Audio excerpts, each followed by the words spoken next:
Discovery video 35. We're at Suffolk Downs here on a Monday. Turf race. That is a preferred race.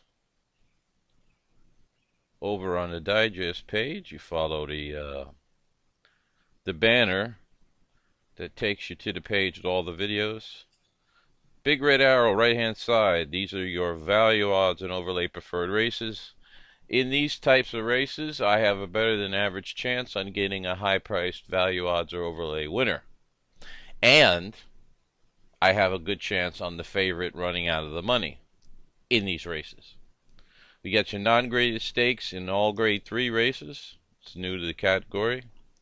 You got maiden claiming races, maiden special weight races, claiming races with a condition like non-winners of something. Bottom to low-level claimers, and the video here is a race on the turf, and all races on the turf are preferred races, as well as all races run over a wet track. Now, okay, we got a turf race. That is a preferred race. It doesn't matter what kind of turf race it is, class-wise or distance.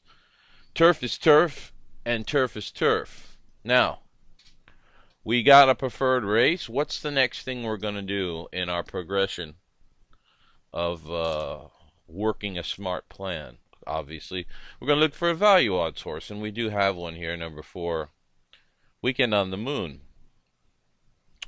Now, I'm going to talk a little bit in this video about the setting up your pick 3 wagers. Okay. Now, obviously, if you were to play a pick 3, you would not know in advance. Excuse me a second.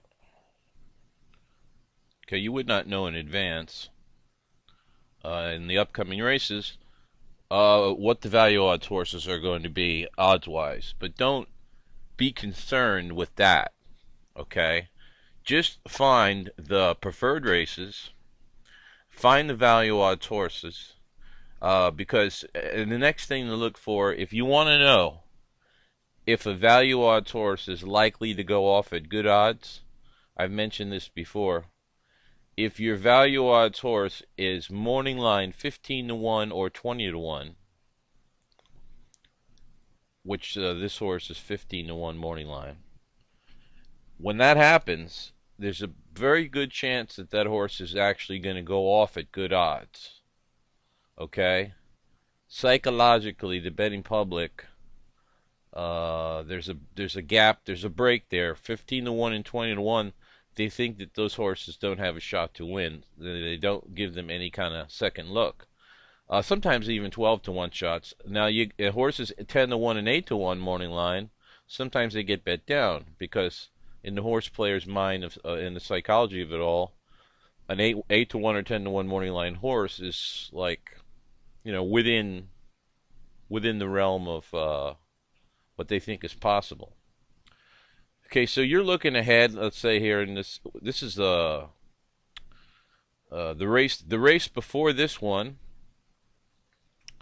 is not a preferred race.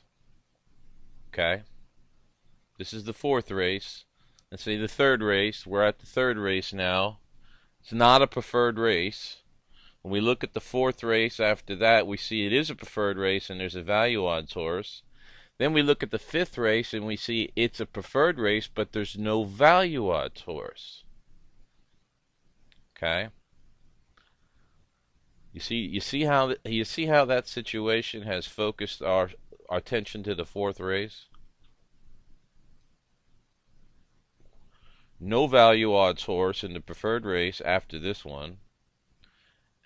And the race before this one is not a preferred race. So this race here, race 4, being a preferred race with the value odds horse, that is what we single in the pick 3s. We single 15-1 and 20-1 types of horses that have good chances to win and overlay odds, outrun their odds.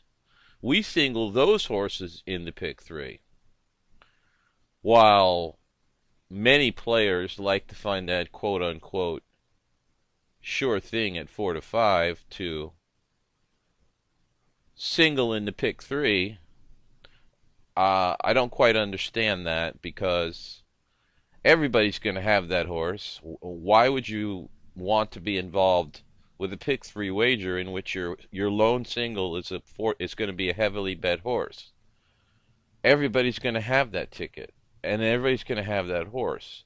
I mean, if you're going to gamble, I say gamble. If you're going to wager and you're going to play the horses, play it right, play it smart. This is such a perfect video for exactly what I'm talking about here. Okay.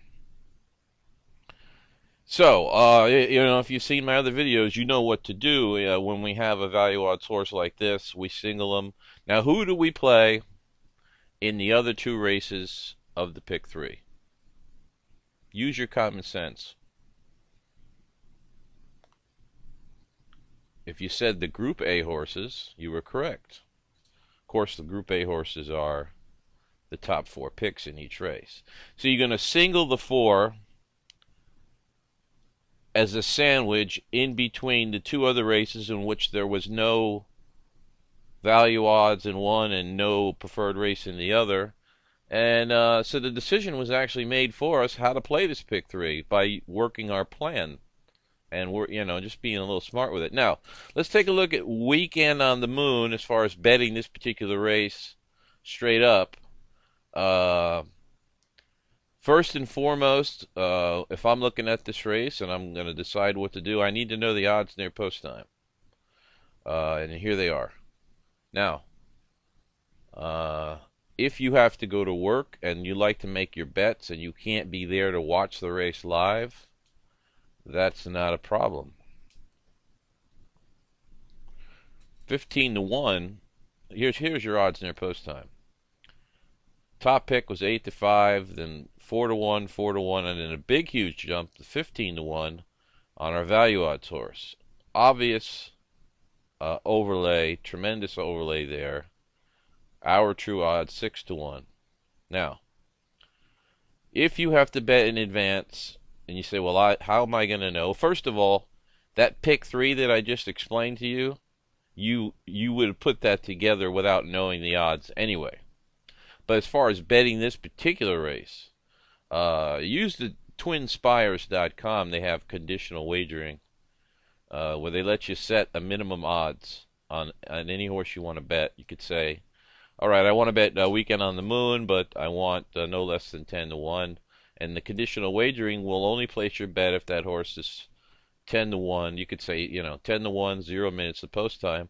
So if that horse is 10 to 1 or higher, it will place the bet for you. If the horse gets bet down, we don't want any part of horses really getting bet down. I mean, it defeats the purpose of a value odds horse if it's bet down. So, if they bet it down below 10 to 1, then, or whatever price odds you set, then the conditional wagering does not place the bet. Okay? So, I mean, that's like the best thing since ice cream, in my opinion. But let's just say we're there. We're watching the race. We see the 15 to 1. Now, I've got the overlay. It's got my interest. The odds are there. The next thing I do is look at the horse and see if it tells me a story that is interesting, that can give me some kind of confidence. First of all, we got 3 important icons here. We got the blue and white trainer angle icon. We've got the overlay jockey icon, meaning this jockey frequently wins on horses at high odds. And also, the jockey is a turf jock, meaning the jock has a very good record on the turf. Some jocks just do better on turf than others. It's a little bit of a different ball game. The other turf jock horse was scratched out of here. So that ended up being the only horse that had a turf jock in the entire race. It's a little bit significant. Now, the story on the horse. Let's say we need more information. If we want to see more information, we could just look at the diamond report. This report here that you're looking at right now is the quick F report. But if we look at the diamond report, it has a little bit more information, and I highlighted the important things. The blue and white trainer icon. Here's the comment that goes along with that. Trainer does very well with his turf runners. Specialist type. So the trainer specializes in turf racing. Interesting, isn't it? And obviously, like I mentioned, this jockey does very well in turf races. Now, I highlighted in yellow the horse's last 5 starts and their finished positions and surfaces. As you can see, they were all on the dirt. So this horse is switching to the turf from the dirt. Today, switching to the turf for a trainer who does what? Does well with turf runners. Now, I like to see a horse like this that's coming out of a good race. The horse finished second last time out in an 8-horse field, and class level I really don't care about in this situation. Horse ran second last time out. That's a good race. Okay? A couple of races before that, the horse was finishing the money again. Now, coming off a good race, when a trainer puts a horse, when a trainer switches surfaces, from when a horse runs a good race, let's say finishes in the money, and switches the horse to a different surface in the very next race, this is a very, very strategic move by the trainer. Because, you know, if you got a horse finishing second, why would anybody in their right mind take that horse that finished second on the dirt and move him to the turf unless he thought that that would spark even more improvement? Now, not every turf horse, or let me say it this way, not every horse that wins on the turf is going to have turf pedigree that's going to be shouting at you. However, good trainers, they know, they have a knack for knowing, even if a horse does not have the highlight turf pedigree, maybe the horse has got the confirmation of the style. He or she believes the horse will run well on the turf. So he takes the horse coming from a good race and switches surfaces. Okay? And that's a big signal. And that race was 14 days ago. Okay, so we're right back in 2 weeks. These are all very strong signals from the trainer. Okay. Now, we got 1, 2, 3, 4, 5 purple boxes. Each one of those is representing one of the 36 proven winning overlay angles on your free ebook there. It's always here on the digest page. You can read that anytime you want. But each one of those is an angle, is a proven winning overlay angle. And as you can see here in Group A, she is the only horse in the race that even has any purple boxes.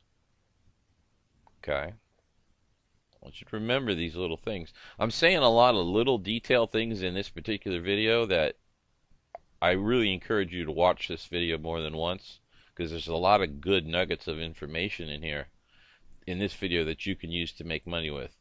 Okay, so back to what we're doing. All right, so you think we can have a little confidence now? You see how we use the reports to tell us a complete story on this race and the horse and the trainer and the jockey, okay? You see how now we have a lot of information and a complete story? Whereas the betting public, why did the betting public not bet this horse at all and let her go at 15-1? I'll tell you why. The betting public does not like to see horses switching surfaces. They don't see it as a positive. Okay? They don't give it much thought. Because if they gave it a thought, like, well, the horse finished second 14 days ago on the dirt, and he's switching to the turf today, why? You know, they don't think like that. There's something in the psychology of the horse player, even though the horse players are intelligent people, sometimes they're too smart, or the intelligent works against them. The intelligent works against them. They think too much. They overthink. And that's probably one of the biggest thorns for a horse player is they overthink. I like to keep things simple, all right, because it works. But they don't like, the betting public, the majority does not like to see a horse switching surfaces, going from turf to dirt, or the reverse, turf to dirt, dirt to turf. Either way, all weather to turf, vice versa, whatever. They just don't like surface switches. I love surface switches. You show me a surface switch, and I'll show you a trainer who's making moves. He's doing something. The trainer, he or she, is either A, thinking the horse will make a big improvement on the different surface, or B, believes that running the horse on a different surface will condition that horse to come back in the following race back to the original surface he was on before. It's one of two situations. Okay? And for that reason, you know, I love to look, and then you look and see, and you see the blue and white trainer icon. You know that there's a trainer pattern here. You don't even have to look at the diamond report to see that. You know it's a trainer pattern. But you know, you look at the diamond report, and it tells you, you know, this trainer does well on turf. It's a specialist turf trainer. So I mean, you got green lights flashing like crazy here. All right, 15-1. Put your bets together. Always get the win bet down. And this is a very good example on why we do that.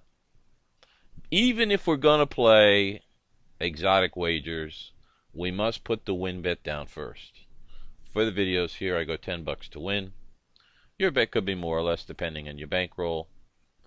The very next bet I make is I wheel my high odds key horse in the exacta.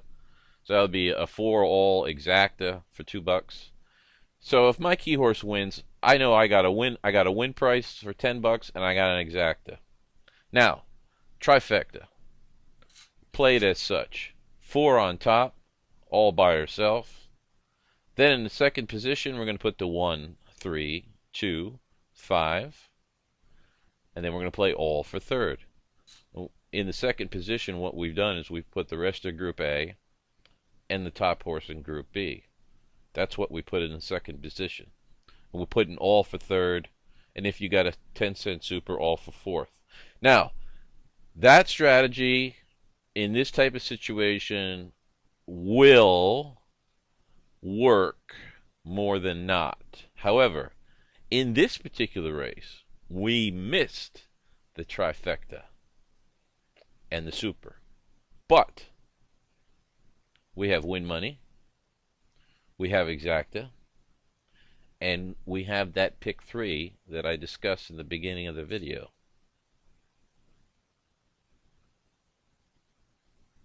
I love these tight finishes. This was a gritty horse. She really, this mare really wanted to win. She fought tooth and nail. 1580, almost 16-1. 3360. Let me get this toolbar out of the way. I hate that thing. 3360 on the Win Mutual. Exacta, because we got it wheeled 271. And like I said, unfortunately, we did miss the try, but I'm going to show you the pick 3 in a minute.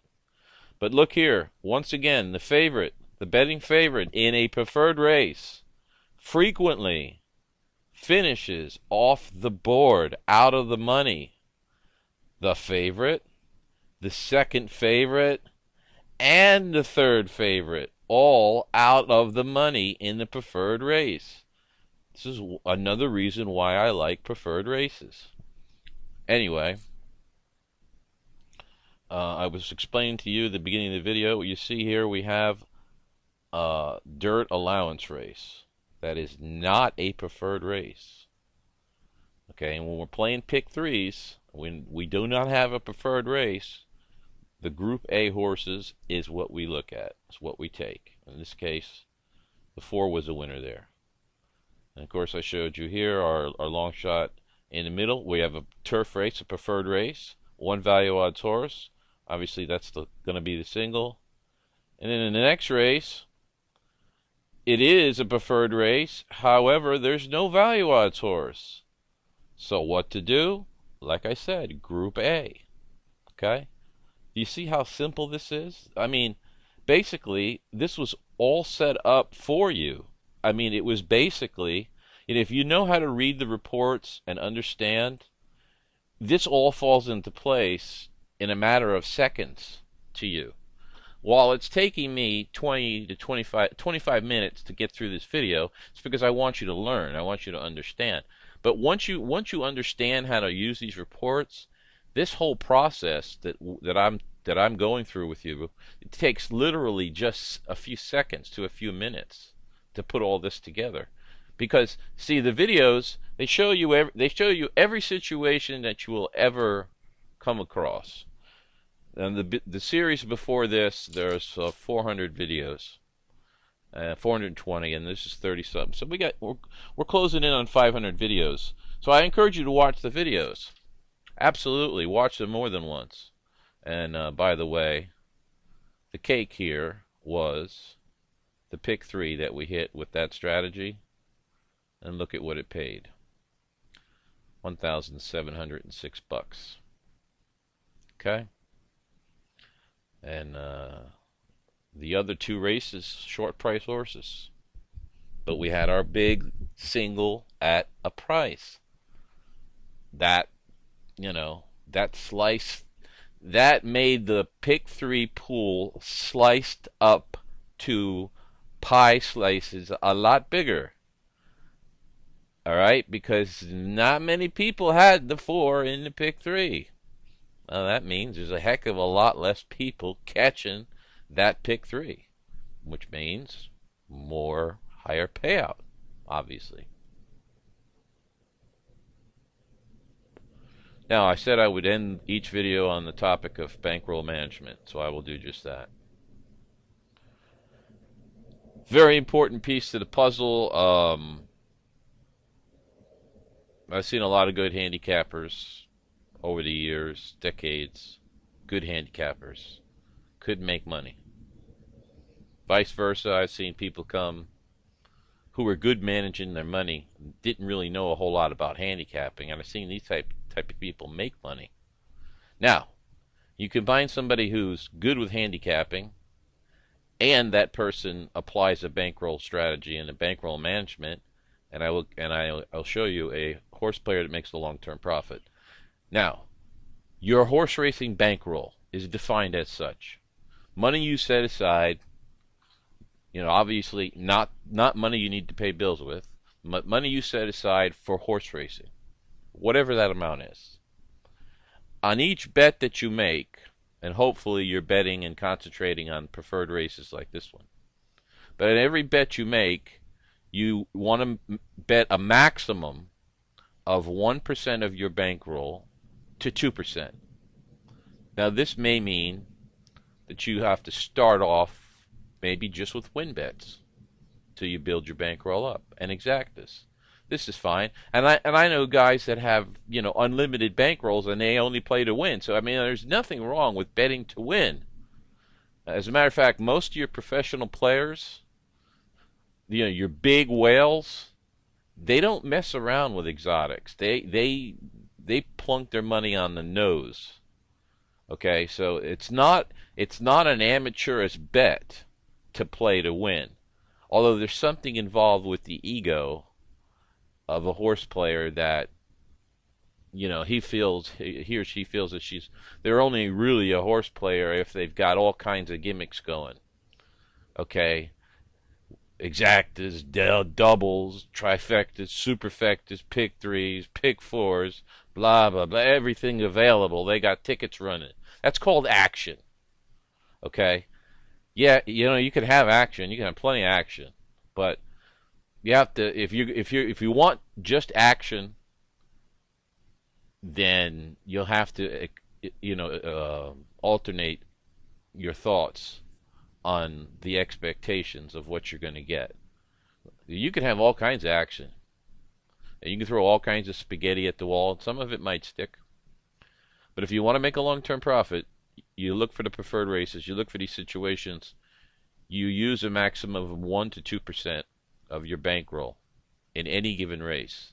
The reason why such a low percentage is because, and this is the secret sauce of the whole deal that I'm about to tell you, you play only 1% to 2% per race that you bet because your goal is to get from one big score to the next. Okay, as you can see here, and I've got 3,700, 2,500, 9,000, 2,700 at Belmont, $73 winner there, 4,400 at Belmont, 8,300 at Hollywood. Okay, you follow what I'm saying? These big hits, you add these up at the end of the year, and this is how you make long-term profit. Not by dribble drabble and not the nickel slot machines. That's not how you get. It's not going to be done that way. You know, a lot of horse players have the theory that they can make 20 bucks a race for 10 races straight. Mathematically, it's so against you. You mean you got better odds to play the lotto than to say I'm going to make it $20 for 10 races in a row at one track. Your odds are like you might as well play the lotto. You could beat a particular race, and if we are selective with the races that we bet, not only can we beat the race, but we end up beating the races. So the statement, the old saying, you can beat a race but you can't beat the races, is kind of both true and false. Because you can beat a race, like the race here in this video. But if we don't make a plan as far as what races to bet and how much to bet, we can't beat the races. But if we do work a plan of what races to bet and how much to bet, we can not only beat the race, we can beat the races. Okay? Cold hard facts. Long time research. I've tested everything and retested over the last 16 years. I've tested tongue ties and tail ties, the weirdest crap you could ever imagine that could go on in horse racing. I've tested it, I've looked at it, I've watched it, I've analyzed it. And then what you see in the videos is the end result of a lot of research with these reports. So, I mean, I'm not doing these reports for my health.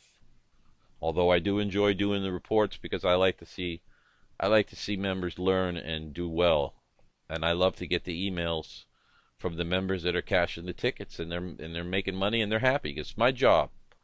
It's to make the members happy. And the way to do that is to show you, the old saying, give a man a fish, he eats for a day. Teach a man how to fish, he eats for life.